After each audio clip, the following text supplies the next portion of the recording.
Laure Cabas, moi je suis spécialiste de la protection de l'environnement marin. Moi, mon métier, c'est de faire le lien entre la science et les politiques publiques. Ça veut dire quoi? C'est de faire le lien entre ce que les scientifiques nous disent et ce qu'on peut mettre en place concrètement pour protéger l'océan et préserver les écosystèmes marins. Pour moi, la mer, c'est vraiment l'océan, et l'océan, ça représente le voyage, ça représente la liberté, et surtout, ça représente tout ce qui est inconnu, tous les mystères et tout l'émerveillement que je ressens à l'idée de tous ces mystères qu'on ne connaît pas encore dans l'océan. Scientifiquement, qu'est-ce que c'est la mer?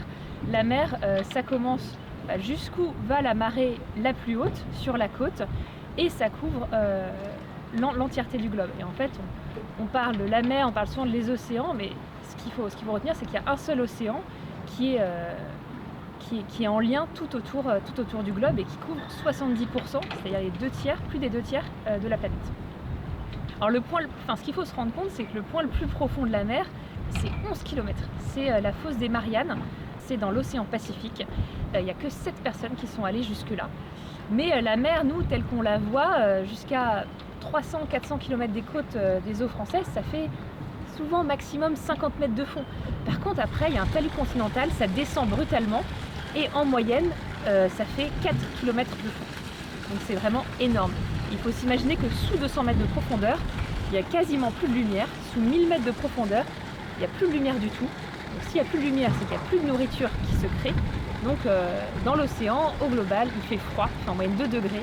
Il y a une pression énorme, il fait faim, il y a peu de choses à manger, et surtout il fait un noir complet. Alors pour connaître et observer la mer, en fait la mer c'est très vaste, donc c'est très compliqué. Et moi, sur la politique publique sur laquelle je travaille, on essaye déjà de connaître et d'observer la mer sur les eaux françaises, uniquement en France hexagonale, donc jusqu'à 360 km des côtes. Et pour ça, on a plein de moyens de surveillance différents.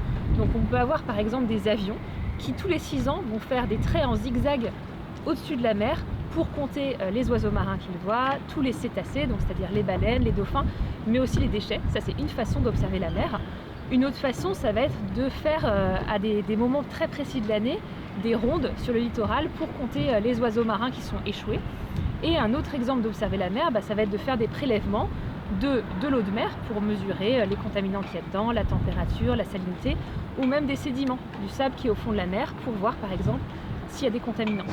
Et enfin, une autre façon, ça peut être d'avoir des plongeurs qui vont plonger sur certains écosystèmes particuliers. Par exemple, en Bretagne, on a des herbiers de zostère pour voir comment ils se portent et mesurer tout un tas de paramètres pour savoir si l'herbier de zostère se porte bien.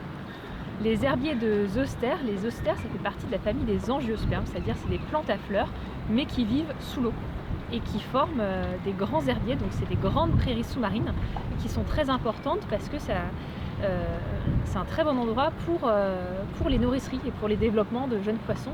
Et c'est comme une forêt sous-marine, il y a toute une faune qui vit, beaucoup d'animaux qui vivent dans ces herbiers de zostère qu'on a en Bretagne.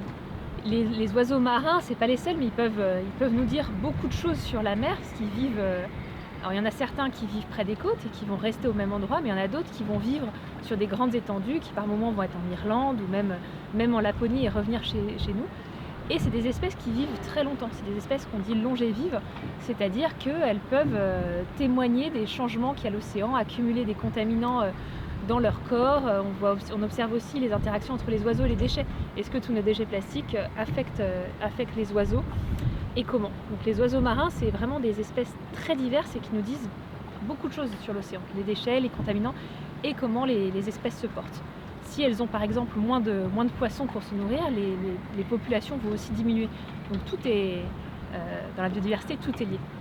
Une expérience qui m'a transformée, c'est des plongées, et je pense en particulier une plongée où je me suis sentie immergée dans un bleu incroyable, un bleu à la fois clair et profond, et où j'étais entourée de tout ce bleu, et vraiment je crois que je n'ai jamais rien vu de plus beau.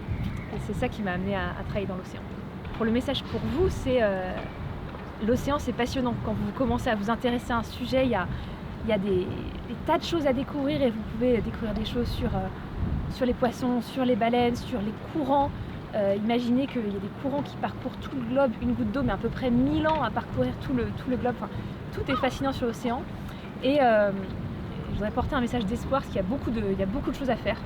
On a juste besoin d'être très nombreux à faire plein de petites choses. Et que l'océan, il a une profonde résilience et une profonde capacité d'adaptation. Donc si on lui laisse de l'espace, si on lui laisse du temps, l'océan est vraiment capable, la vie est capable de se régénérer dans l'océan pour qu'elle vienne le repeupler.